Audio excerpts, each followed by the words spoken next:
할렐루야, 반갑습니다. 지난 한 주일간도 하나님 은혜 가운데 평안하셨습니까? 아, 우리 아이들, 저도 아이들을 키우고 있어요.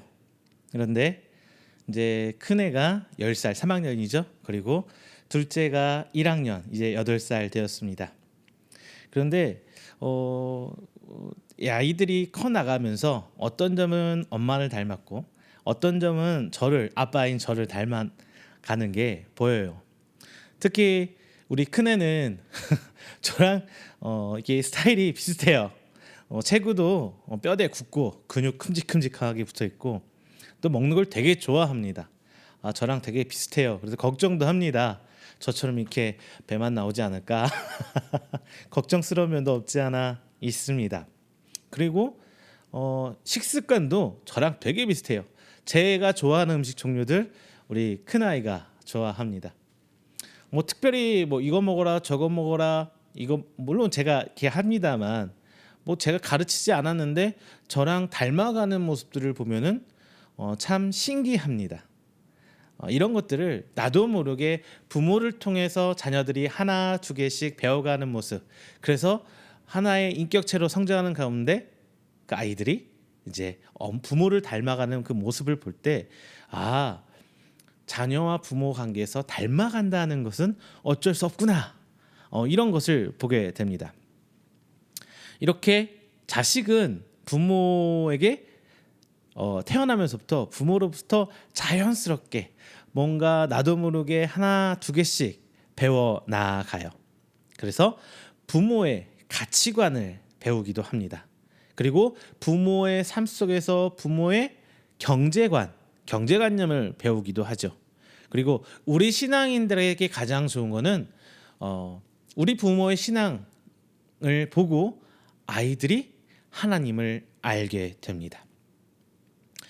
부모 아래에서 배워 자라나는 모습을 보고 우리는 이렇게 표현해요. 학습한다. 학습이라고 얘기해요. 그리고 제가 말했다시피 부모를 닮아간다. 뭐 이렇게 얘기하기도 합니다. 즉 자연스럽게 자녀들이 부모의 얼굴 같은 신체적 특징을 닮아가는 것처럼 부모와 함께 살아가고 그 시간이 늘어가면서 자연스럽게 배워 익히는 것을 넘어서서 그냥 닮아가는 거예요. 자, 우리는 하나님의 자녀라고 합니다. 하나님의 형상대로 우리를 지었다고 창세기서에서는 얘기해주고 있어요. 하지만 아담과 하와의 죄로 말미암아 하나님의 형상대로 지음받은 우리 것만 우리 창조주 하나님, 우리의 아버지 되신 그 하나님과의 관계가 단절되었어요. 그리고 시간이 지나서 하나님의 원대한 구원의 사역 가운데 약속된 메시아 예수 그리스도가 이 땅에 오십니다. 그리고 우리는 그 예수 그리스도로 말미암아 이제 하나님과의 직접적인 관계가 끊어졌던 상태에서 다시 이 관계가 회복되게 돼요. 이로써 거듭난 우리는 자연스럽게 다시 하나님의 형상을 하나씩 두 개씩 회복할 수 있게 되는 겁니다. 과연 우리 아버지 되신 하나님으로부터 우리는 무엇을 닮아가고 있습니까? 과연 우리는 이제 하나님과 관계하며 살아가면서 어떤 하나님의 형상을 회복해 가고 있습니까? 만약 우리의 삶에서 하나님의 모습이 발견되지 않는다면 과연 내가 정말 하나님 자녀가 맞는지, 과연 내가 하나님의 자녀로 은혜 받은 자를 살아가고 있는 것인지 한번 되돌아봐야 할 법합니다. 자, 자녀는요 부모의 유전적 형질을 그대로 물려받아요. 그렇죠? 그래서 얼굴도 닮아가고 체형도 닮아가고 한편으로는 성격도 닮아가고, 이거는 우리의 선택이 아닙니다. 이것은 아이들의 선택이 아니라 그냥 하나님께서 만드신 그 창조의 섭리 안에 자연스러운 현상입니다. 하나님이 자녀가 되었다면 우리는 아주 자연스럽게 하나님 형상을 회복하고 그 모습이 드러나야 돼요. 하나님의 울타리 안에서, 하나님의 돌보심 안에서 성장했기 때문에 우리는 하나님으로부터 닮아간 우리의 생활 모습이 자연스럽게 드러나야 돼요. 하나님의 마음이 우리 삶에서부터 드러나야 되는 겁니다. 이것이 바로 하나님 자녀의 유전자, 즉 하나님 자녀가 된 자의 증거입니다. 오늘 본문 요한서신서는요, 사도 요한이 난립하는 교회 공동체들이 분파를 형성하는 것을 본 것에 대해 이제 예수 그리스도를 믿는 형제 자매라는 가족의 울타리 안에서 어떠한 법과 어떠한 규칙을 형성해야 될 필요성을 느낀 거예요, 사도 요한이요. 그래서 자녀된 자들의 공통된 정체성, 어려운 말이죠. 즉 하나님의 자녀들이 하나님을 닮아가는 모습으로 보여야 할 것을 요한서신서 본장에 기록해 놓고 있습니다. 또한 교회로부터 분열돼서 떨어져 나간 어떤 그룹들, 그리고 독립된 어떤 분파들이 좋지 않은 성향을 띠어요. 하나의 몸된 교회를 이뤄야 되는데 어떠한 이권 다툼과 자기의 주장으로 인해서 이단적 성향을 띄우게 됩니다. 초대교회 때 가장 큰 이단 중에 하나가 영지주의예요. 뭐냐? 영은 선하고 육은 악하다. 이분법적으로 세상을 바라보는 거예요. 영은 선하고 세상은 그냥 악해버리는, 우리 교회 안에서도 심심치 않게 이렇게 주장하시는 분들이 있습니다. 하지만 그거는 아니에요. 그건 영지주의예요. 그래서 각 교회 공동체 애들에게 하나님의 자녀된 가장 큰 증거는 뭐냐? 바로 사랑이다라고 사도 요한은 증거하고 있습니다. 특히 요한 선지서는 제가 아까 말씀드린 영지주의를 대상으로 하고 있어요. 이분법적인 그 주장을 하는 사람들, 지금도 그런 사람 존재하는 것처럼 영지주의는 완전한 육체를 입으신 예수 그리스도를 부인하는 거예요. 신학적으로는요. 예수님 어때요? 우리 육을 그대로 입고 오셨죠. 고통도 느끼셨고 피도 흘리셨고 심지어 죽기까지 하셨습니다. 물론 신학적 논쟁도 있지만 베드로후서에 보면은 예수님께서 음부에까지 내려가셨다라고 쓰여 있어요. 음부란 건 지옥이죠. 물론 신학적 논쟁 분명히 있는 구절입니다만 구절에 분명히 있다는 건 알고 계셔야 되잖아요. 그렇죠? 그래서 예수 그리스도의 완전한 육체를 부인하게 돼요. 심지어 세상의 모든 것들은 하나님의 창조물이잖아요. 그런데 그것을 섣불리 우리가 악하다고 얘기하는 이런 잘못된 사고관을 가질 수 있기 때문에 사도 요한은 분명히 지적하고 있는 거예요. 자, 우리는 하나님의 자녀입니다. 하나님의 자녀라면 하나님을 사랑하고 경외하는 것은 물론 하나님을 닮아가야 합니다. 나 하나님 믿습니다. 할렐루야 아멘. 이거로 끝나면 아무 의미가 없어요. 하나님이 자녀된 증거가 없는 거예요. 내 모습이 하나님의 형상을 닮아가야 돼요. 누가 봐도 하나님의 자녀의 모습으로 보여야 된다는 겁니다. 과연 우리는 하나님의 자녀가 맞는 것일까? 자, 본문을 통해 함께 하나님께서 지금 오늘날 우리에게 하고자 하시는 그 말씀을 무엇인지 함께 나눠보겠습니다. 그리고 이 시간 말씀을 들으면서 여러분 생각하셔야 돼요. 우리 삶을 되짚어가면서 하나님의 자녀가 된 자의 삶을 내가 살아가고 있는지 되짚어보면서 고민하는 그러한 하나님 성령님께서 역사하시는 그런 귀한 시간 되시기를 주님의 이름으로 축원드립니다. 첫째는요, 하나님께로부터 난 자는 하나님을 사랑합니다. 1절에 있는 말씀이에요. 자, 예수님이 그리스도이심을 믿는 자는 하나님께로 난 자다라고 정의를 해버렸어요. 왜 그러는데요? 왜 그러는데요? 물론 이유를 설명하자면 뭐 굳이 많아요. 선택론이라고 해서 예정론이라고 해서 우리는 이미 하나님 태초부터 예정된 자야. 뭐 이런 거 될 수도 있고요. 그리스도 예수님을 예수님으로 믿을 수 있다는 것 자체가 하나님의 은혜야. 근데 이 모든 것들이 다 표방하는 건 뭐예요? 왜라는 질문을 해준 게 아니라 그냥 하나님이 택하셨다. 하나님의 부르심 받은 자. 그래서 우리는 하나님의로부터 난 자다 이거예요. 왜라는 게 없어요. 이 부분은 명제 가장 큰 큰 카테고리 안에 있는 부분이라 그런 거에 대해서는 궁금해하지 마세요. 예수님 믿습니까? 아멘이면은 우리는 하나님으로부터 난 자가 되는 거 맞습니다. 그런데 여기서 우리가 기억해야 될 게 있어요. 그리스도라는 말, 그리스도.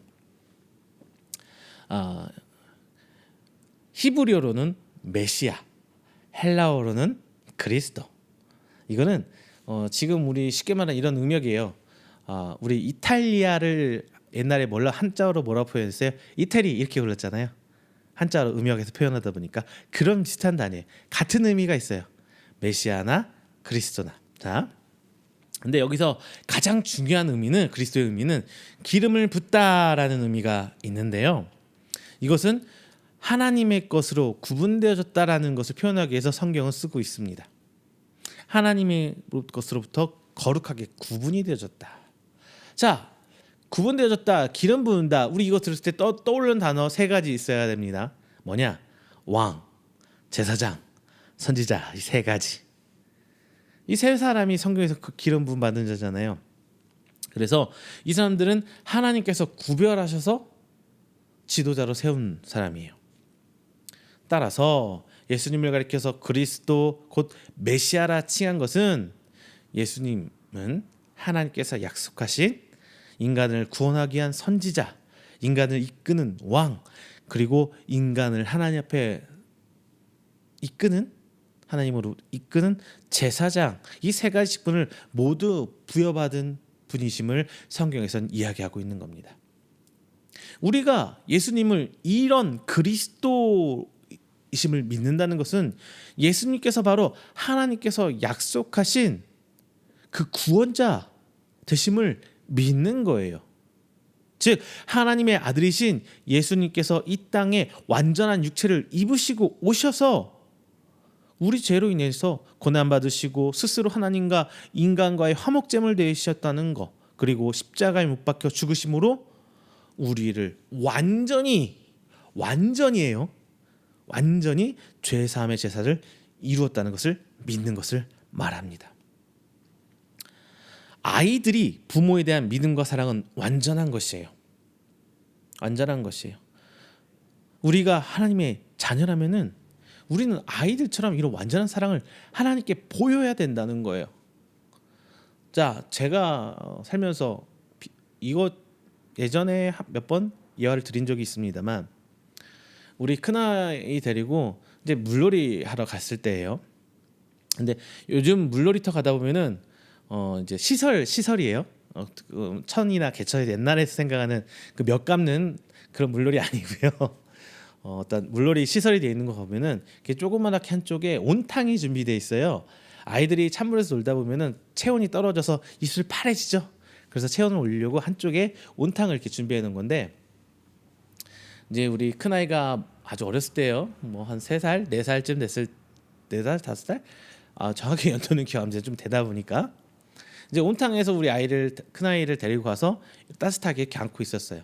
근데 큰 아이랑 장난치다가 제가 손을 딱 미끄러져서 물속에 있다 보니까 미끄러서 놓쳤는데, 우리 큰 아이가 물속으로 뽀글뽀글 들어가면서 저를 이렇게 쳐다보고 있는 거예요. 저도 순간 놀라서 이렇게 쳐다봤죠. 잠깐 한 1, 2초 남짓 뽀글뽀글 들어가고 있는 거예요. 또 놀래서 놀라 얼른 잡아서 위로 끌어올렸습니다. 아직도 저는 그 아이가 저를 쳐다보는 눈빛이 잊어버리지가 않아요. 진짜 그 눈빛 어떻게 표현할지 모르겠는데 정말 눈 이렇게 땡그랗게 뜨고 뽀글뽀글 들어가면서 저를 쳐다보고 있는데 잊혀지지가 않아요. 그래서 아이를 얼른 이렇게 걸러 올렸습니다. 그런데 우리 큰아이가 저한테 했던 말 딱 아직도 기억납니다. 아빠가 시연이 지켜주지. 시연이가 우리 큰아이 이름이거든요. 아빠가 시연이 지켜주지 하면서 물에 푹 들어갔다 나온 애가 울지도 않는 거예요. 저는 그거 보면서 내가 만약에 하나님을 믿는 사람으로서 하나님의 자녀되라면 저런 순수한 믿음을 보일 수 있을까? 왜냐하면 저도 이렇게 하다 보면 목사지만 하나님 원망할 때도 있고 힘들면 도망가고 싶기도 하고 저도 똑같아요. 여러분하고. 근데 아이의 그 말을 과연 우리는 어떻게 하나님께 보여야 되는지, 이 모습에 저는 하나님의 진리가 숨어 있다. 믿음의 본보기가 있다고 저는 생각을 해요. 하나님을 향한 믿음. 하나님께서 어련히 나를 구원해 주시려니. 다윗도 구렁텅이에 빠질 때 그 어려운 역경의 시기를 하나님 그냥 믿고 이겨내고 지나가잖아요. 하나님 버리고 도망가고 내 맘대로 살래요. 편하게 살래요. 나 왕 안 할래요. 이런 게 아니라 굳이 버텨내잖아요. 근데 지금 우리는 어떻습니까? 시험 늘었다. 아우 나는 신앙 좀 방학할래요. 교회 생활 좀 뭐 이런 별 여러 가지 이유들 드러내면서 하나님을 자녀라면서 하나님을 순수하게 하나님을 보이는 믿음을 보이지 못하잖아요. 우리는 하나님 자녀라면은 하나님을 향한 순수한 믿음이 있어야 돼요. 모든 건 하나님 뜻대로 해주시겠지. 하나님 때가 이르면 하나님께서 꺼내 주시겠지. 이게 바로 하나님을 사랑하는 방법입니다. 하나님을 향한 믿음이 하나님을 사랑하는 거예요. 우리 자녀가 엄마 아빠 사랑한다고 뭐 막 표현 많이 합니까? 아니죠. 억지로 뭐 어버이날 돼야 뭐 카네이션 좀 만들어다 주고 뭐 생일날이라고 해봐 엄마 아빠 사랑해요 편지 하나 써주고 우리 큰아들은 좀 컸다고 쿠폰 안마해주기 쿠폰 엄마 말 잘 듣기 쿠폰 뭐 이 쿠폰 만들어서 주긴 합니다만 별거 없잖아요. 뭐 특별한 우리가 생각하는 사랑한다는 표현 없잖아요. 그냥 아이들은 부모에 대해서 막연한 그리고 순수한 믿음이 있듯이 우리도 하나님에 대한 하나님께 우리가 드릴 수 있는 게 뭐가 있어요? 없어요. 헌금, 예배, 기도. 하나님 그거 받으려고 우리를 선택해 주신 거 아니거든요. 하나님 원하는 거는 하나님을 바라는 순수한 믿음을 원하시는 거예요. 우리는 그런 믿음을 보여야 합니다. 본장 3절에서 하나님을 사랑하는 방법에 대해서 말씀해 주고 있어요. 첫 번째, 하나님을 사랑하는 것은 하나님의 계명을 지키는 거예요.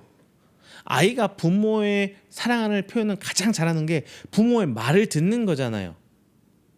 부모가 여기 좀 치워라, 네 책 좀 정리해라. 우리 큰아들 맨날 합니다. 너 먹은 거 좀 정리해야지, 뭐 해야지. 어때요? 이런 게 말했던 게 두 번 말 안 하고 세 번 말 안 하고 내일은 자동적으로 딱딱 된다면 우리 아들 다 컸구나. 아이고 대견해. 이게 부모의 성장하는 자녀들을 바라보는 솔직한 심정이잖아요. 별거 바라나요? 끔찍히 사랑하는 내 자녀지만 그 자녀가 나한테 돈 갖다 줘야 되고 뭐 해야 줘야 되고 이거 아니잖아요. 그냥 그 자녀가 내가 말한 거 들어주고 순종하고 따라와주면 대견하게 생각하고 그게 우리 하나님 마음에 똑같지 않을까요? 하나님의 말씀 계명하면 율법이에요. 그렇죠? 율법은 하나님께서 인간을 사랑하시기 때문에 예전에 비록 불완전하게나마 인간의 죄를 사해주기 위해서 구원해주기 위해서 하나님과의 관계를 유지하기 위해서 만들어진 하나님의 은혜의 방편이에요. 율법은 하나님의 말씀이 맞습니다. 그러니까 이런 거예요. 율법은 곧 하나님이에요. 아니 어떻게 표현하나? 하나님이 율법을 포함하고 있어요. 근데 율법이 하나님이 될 수는 없어요. 근데 이스라엘 백성이 율법자들이 잘못 생각은 뭐냐? 하나님이 율법이고 하나님은 율법인데 율법은 하나님이 될 수 없는 것인데 유대인들 특히나 율법주의자들은 율법을 하나님과 동일시하면서 율법만을 지키기 위해서 살아가요. 이건 아닌 거거든요. 그래서 인간들은 스스로 이 율법을 자기의 굴레로 만들어버려요. 그래서 무겁게 만들어버렸어요. 반드시 무엇보다도 먼저 지켜야 할 것을 율법으로 만들어옵니다. 그런데 그 율법으로부터 예수님께서 사랑이라는 근본적인 율법을 우리에게 던져주셨습니다. 어떤 사람은 이렇게 말하기도 합니다. 거룩한 부담감. 저는 그런데 이 거룩한 부담감이라는 것을 들었을 때 이것은 성경적이지 않다. 저는 이렇게 말하고 싶어요. 왜냐하면은 예수님께서 말씀하신 새 계명은 결코 부담이 없어야 돼요. 사랑하는 사람을 위해서 하는 것들이 어떻게 부담이 될 수 있습니까? 내 자녀를 먹이고 입히는 게 부담인가요? 아니죠. 물론 그 과정에서 돈도 벌어야 되고 속상할 때도 있고 책임을 내가 대신 져줘야 되고 분명히 이런 부분은 있습니다만 사랑이란 그 자체에 대한 것은 부담이 아니에요. 행복이에요.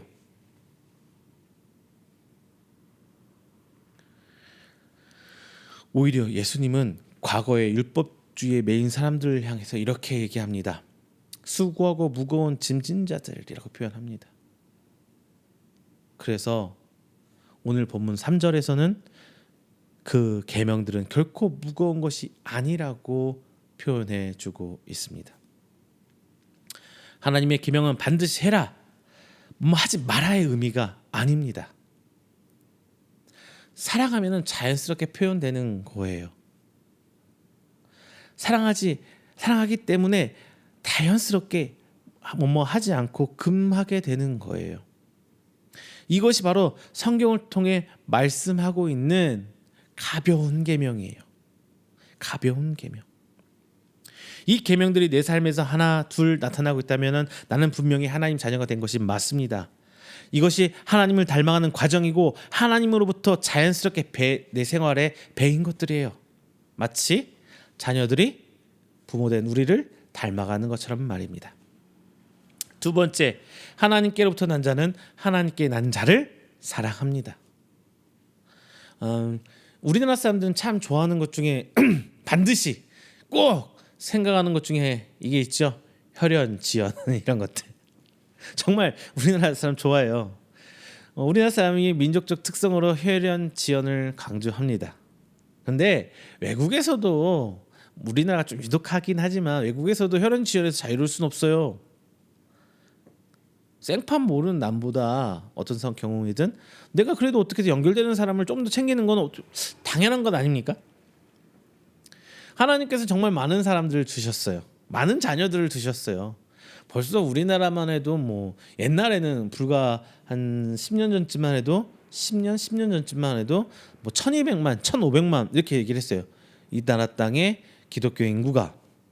근데 요즘은 많이 줄었다고 해요. 뭐 800만, 700만, 심지어 적게는 500만까지도 보시는 분들도 있어요. 이것은 내 가족, 내 형제들처럼 나의 의지와 관계없이 그냥 하나님의 자녀가 되어버린 거예요. 이것처럼 혈연으로 맺어진 최소 단위가 가족인 것처럼 예수 그리스도로 피로 맺어진 최소의 어떤 단위라고 보면은 바로 교회입니다. 교회. 최소 공동체 단위 교회. 오늘 본문은 정확히 말하고 있어요. 2절에 이렇게 얘기해요. 우리가 하나님을 사랑하고 그의 계명을 지킬 때에 이로써 우리가 하나님의 자녀를 사랑하는 줄을 아느니라. 자, 2절에서 말씀한 것처럼 하나님께로부터 난 자는 하나님을 사랑하고 하나님을 사랑하는 것은 하나님의 계명을 지키는 것이라고 얘기했습니다. 그리고 다시 하나님의 계명을 지키는 것이 바로 하나님께로부터 난 나의 형제, 나의 자매를 사랑하는 것이라고 성경은 얘기해주고 있어요. 이 말씀은 분명히 예수님께서 말씀해 주신 새 계명에 대해서 얘기한 것일 거예요. 예수님께서 주신 새 계명이 뭘까요? 기억하시나요? 하나님을 사랑하고 내 이웃을 내 몸과 같이 사랑하는 것. 그죠? 즉 이웃을 사랑하는 자, 하나님의 성도를 사랑하는 자, 교회의 형제 자매를 사랑하는 자는 바로 하나님을 사랑하는 자이고 하나님께로 난 자라는 증거라고 분명히 밝혀주고 있습니다. 하나님을 사랑하는 것은 예수님을 믿는 기본적 전제예요.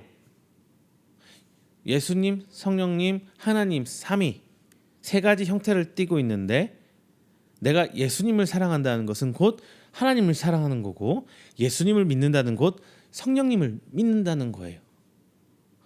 다르게 생각하면 안 돼요. 드러난 모습이 다른 거예요. 삼위 하나님, 삼위일체라는 개념. 여러분 제가 예전에 삼위일체 쉽게 설명드린 게 있어요. 여러분 뭐 나무, 뭐 소나무 우리 생각해 봅시다. 우리는 소나무라는 것을 그릴 때 어때요? 기둥이 세워지고 뿌리가 그려지고 가지가 쳐지면서 솔잎, 뾰족뾰족 솔잎을 생각하고 있어요. 이걸 우리 통틀어서 소나무라고 해요. 그런데 드러난 형태는 좀 다르죠. 소나무의 이파리, 소나무의 줄기, 소나무의 뿌리. 근데 결국 이것은 하나예요. 드러내 보이는 모습은 다르지만 결국은 소나무라는 건 하나라는 거예요. 삼위 하나님도 마찬가지입니다. 예수님, 성령님, 하나님, 우리 눈에 보이는 것은 다르지만 결국 삼위일체 하나님이라는 거예요. 꼭 기억하셔야. 이게 삼위일체의 가장 기본적인 틀이에요. 삼위일체. 자, 그런데 하나님을 사랑하는 것, 예수님을 사랑하는 건데 이것만 있다면 반쪽짜리라는 거예요.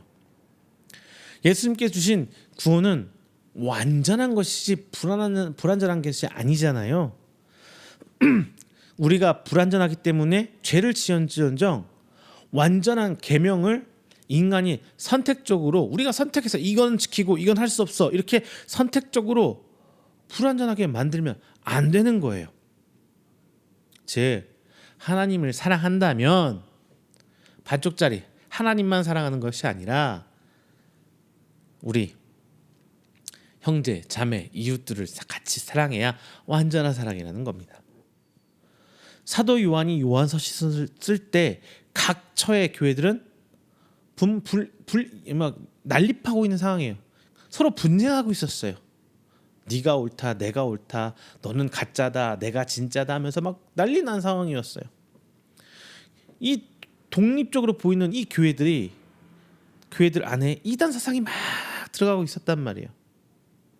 요한은 이 서신 오늘 본장을 통해서 각 교회들 안에서 서로 갈라지는 것이 아니라 비록 떨어져 있고 멀리 있지만 각 공동체들이 모여서 예수님의 지체, 머리된 예수님의 몸을 교회들이 이루기를 바랬던 겁니다.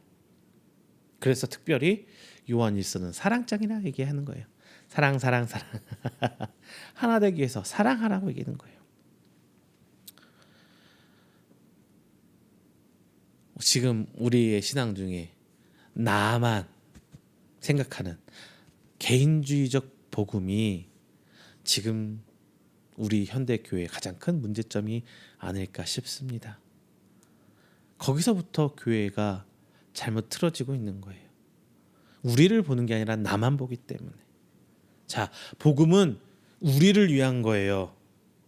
나를 위한 게 아니라 우리를 위한 것임을 명심하시길 바랍니다. 세 번째입니다. 하나님께로부터 난 자는 세상을 이긴다 이거예요. 하나님께로 난 자는 세상을 이긴다.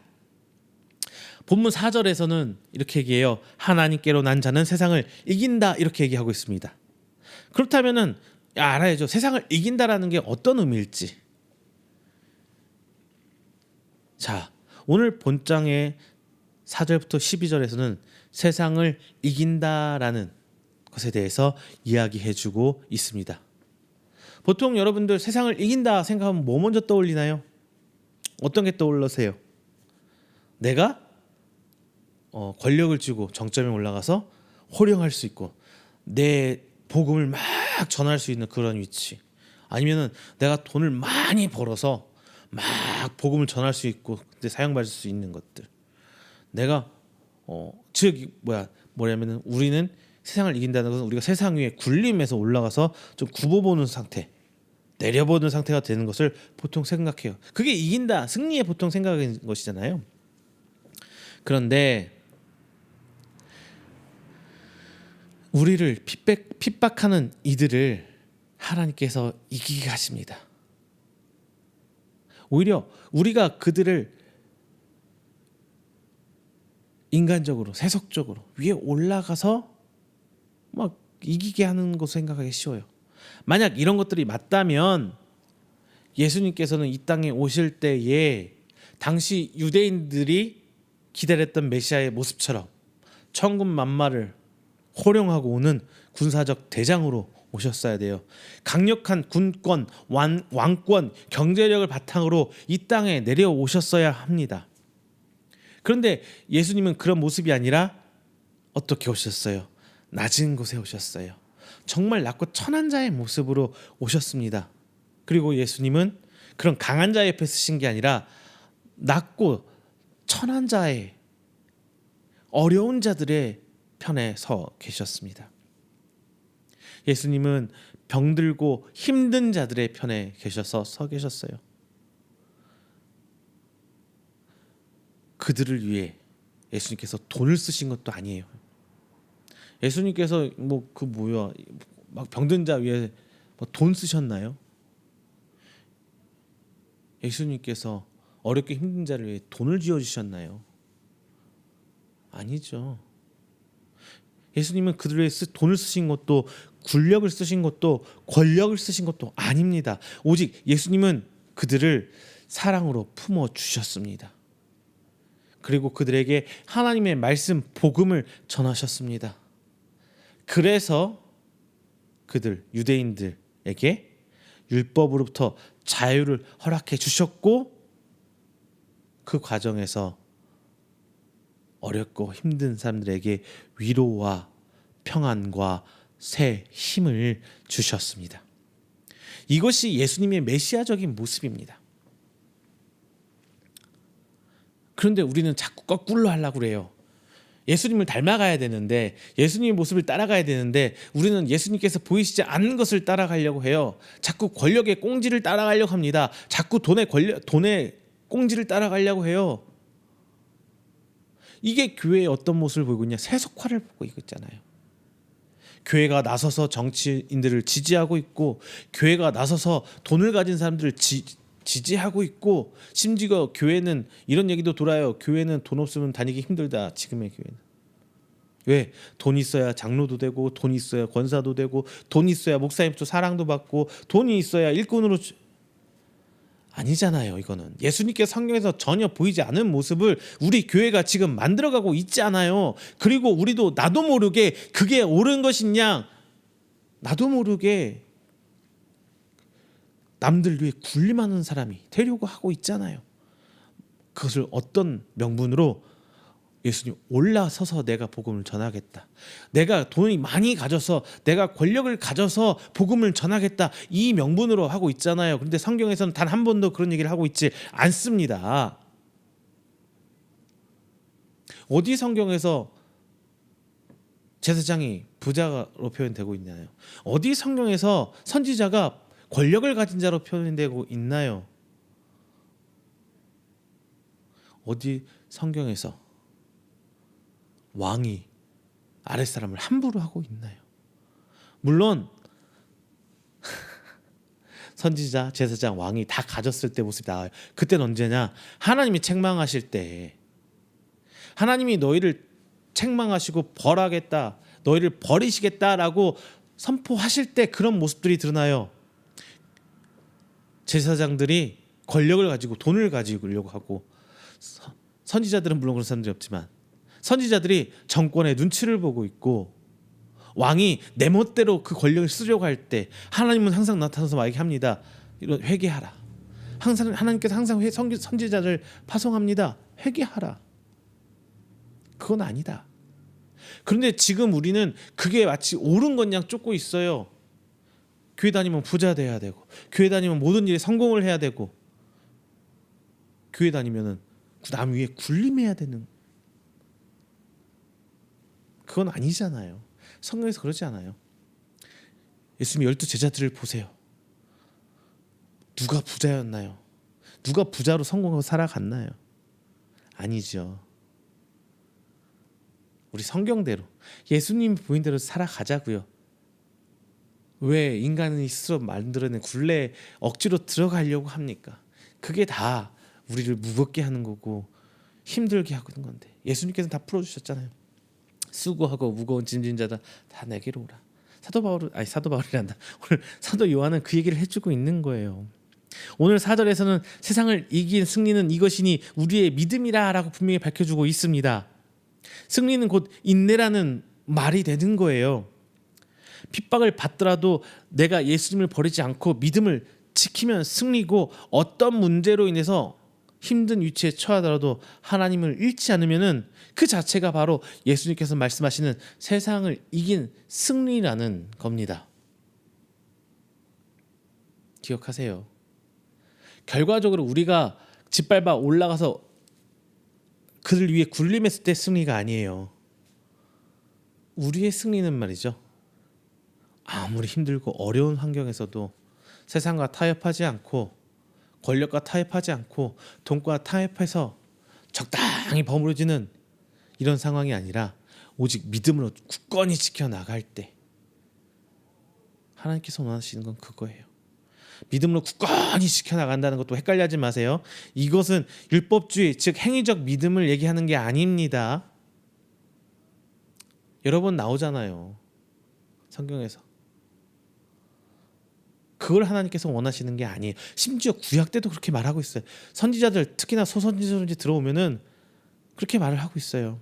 하나님께서 예배를 원하시는 것도, 제사를 원하시는 것도, 제물을 원하시는 것도 아니다. 그런 거는 니네들이 원하는 것이다 라고 선지자들이 자꾸 얘기해주고 있잖아요. 그런데 지금 우리가 그걸 원하는 거는 하나님이 아니라 너희들이다. 우리가 원하는 거지 하나님 원하는 거 아니에요. 하나님 원하는 거는 바로 우리가 하나님을 사랑하고 이웃을 사랑하는 그 믿음을 지켜가면서 꿋꿋이 인내해 나갈 때, 믿음을 잃지 않을 때, 교회로 단단히 뭉쳐질 때 바로 승리한다라고 하는 겁니다. 물과 피로 임하셨고 성령이 증언하니 이것이 바로 진리라는 거예요.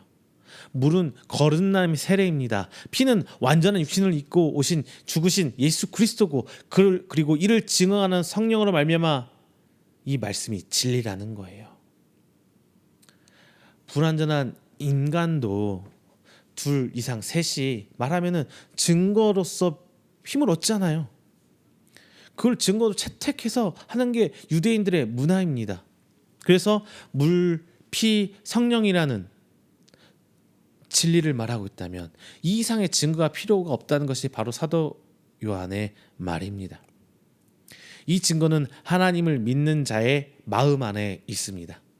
우리 안에 세례받은 거듭남의 증거가 있고, 우리 안에 성찬을 받은 예수 그리스도의 피가 있으며, 우리 안에 역사하는 성령님의 진리가 있습니다.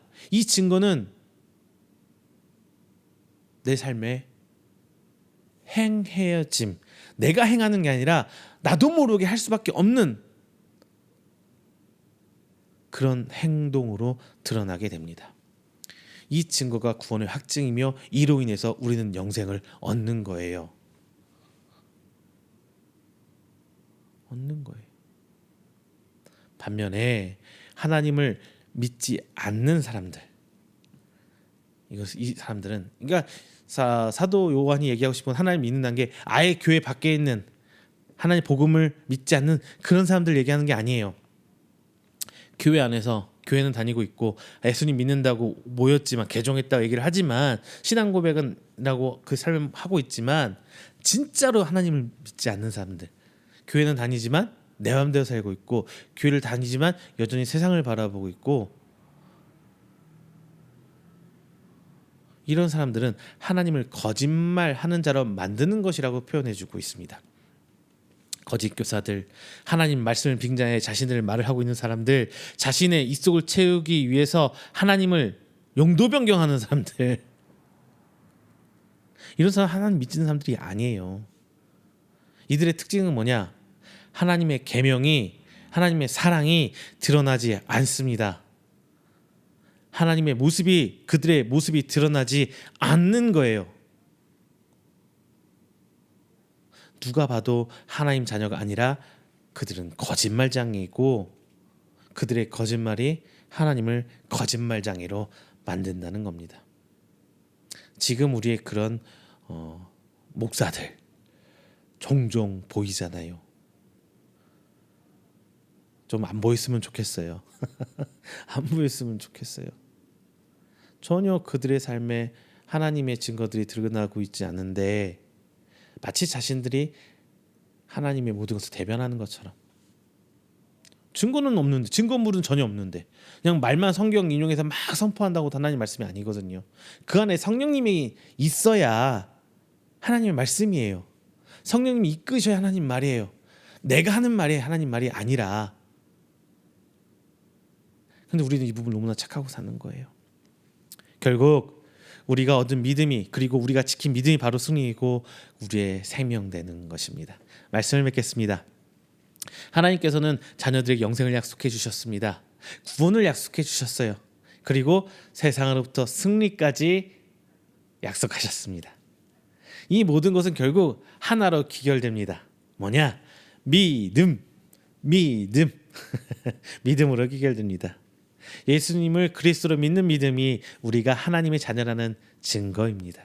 그리고 하나님의 자녀는 당연히 형제, 자매, 그리고 가족을 사랑해야 하는 거잖아요. 이건 당연한 거예요. 특별한 게 아니에요. 그리고 가족은 나눠질 수 없어요. 그 사이에 다툼 있을 수 있고 좀 티격태격 할 수는 있어요. 근데 찢어지면 그건 가족이 아닌 거죠. 상처 줄 수도 있어요. 하지만 제일 중요한 거, 제일 친한 친구라도 실수하고 잘못하면은 소위 말해서 절교, 찢어질 수 있어요. 다시 회복하기 힘들 수 있어요. 근데 가족은 내게 가장 큰 상처를 주고 나를 가장 힘들게 하는 게 가족인데도 불구하고 가족은 회복이 됩니다. 회복이 돼요.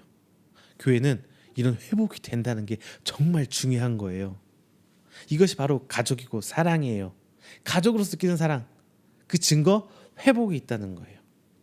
하나님의 사랑으로 맺어진 형제와 자매들도 싸울 수도 있어요. 죄를 지을 수도 있어요. 서로 상처 줄 수도 분명히 있습니다. 불완전한 우리 인간의 모습이잖아요.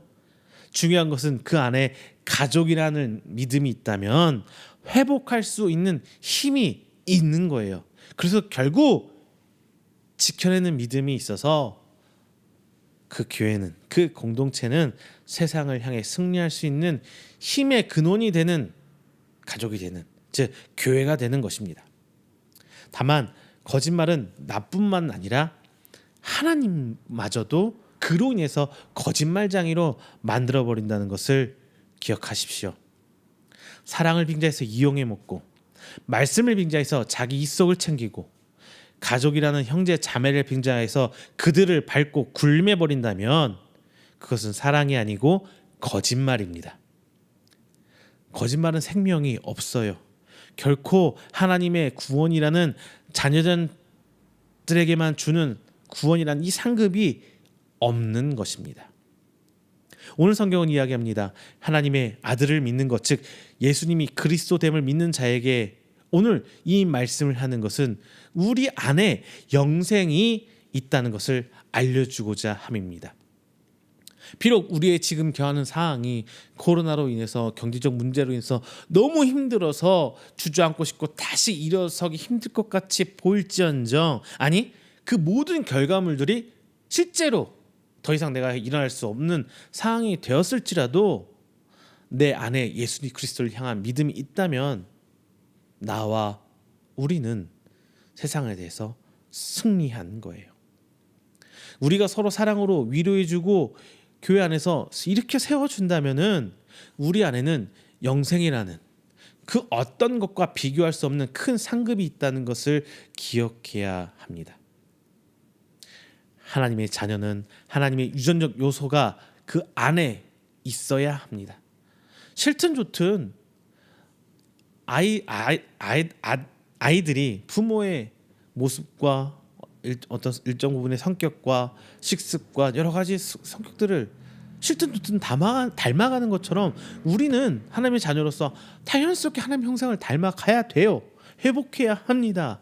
그래서 하나님 생각과 하나님 마음을 닮아내야 합니다. 하나님의 자녀는 누가 봐도 하나님의 자녀로 보여야 합니다. 마치 안디옥 교회의 성도들을 향해서 그리스도인이라고 구별돼서 호칭을 만들어준 것처럼 하나님의 자녀는 누가 봐도 좀 다른 면모들이 드러날 수밖에 없어야 하는 거예요. 자, 여러분, 우리의 그리고 여러분의 삶을 한번 돌아보는 시간 가지시길 바랍니다. 하나님의 형상이 내 삶에 어떤 부분에서 저런 부분에서 좀 나타나고 있으십니까? 그렇다면 우리는, 여러분과 저는 형제이고 자매입니다. 하나님께서 맺어주신 가족입니다. 자, 항상 하나님 안에 세상을 이기는 가족, 그리고 우리 이음교회인들 성도님들 되시기를 주님의 이름으로 축원합니다. 기도하겠습니다. 사랑과 은혜가 충만하신 하나님 아버지 감사합니다. 오늘도 귀한 말씀 우리에게 허락하여 주셨습니다. 사도 요한이 초대교회를 향해서 주신 그 말씀을 통해 우리들이 함께 나눴습니다. 우리는 하나님의 자녀입니다. 고로 우리는 하나님의 모습이 그 형상이 나로 드러나야 됨을 알게 됐습니다. 그래서 이제 우리는 하나님 형상을 내 안에 찾아보고자 합니다. 내 삶에서 찾아보고자 합니다. 하나님, 내 안에 성령을 드러내는 믿음 갖게 하여 주시옵소서. 그래서 하나님뿐만 아니라 내 형제 자매된 자, 우리 교회에 하나님을 믿음으로 예수 그리스도로 말미암아 가족된 한 형제 자매된 우리들을 서로 사랑케 하여 주시옵소서.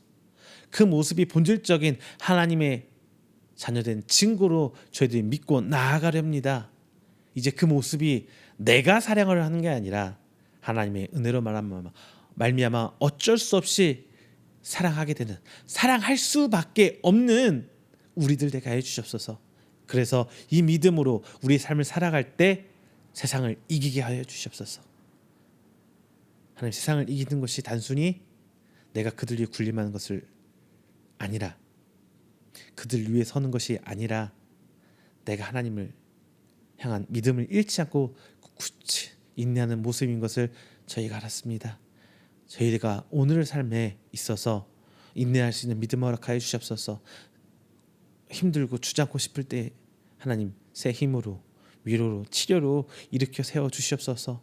이제 우리가 나아갑니다. 말씀 들고 나아갑니다. 하나님, 믿음 품고 세상을 이기는 우리 이음기가 될 수 있도록 정확히 붙들어 주시옵소서. 이 모든 말씀 사랑이 많으신 예수 그리스도의 이름으로 기도드립니다. 아멘.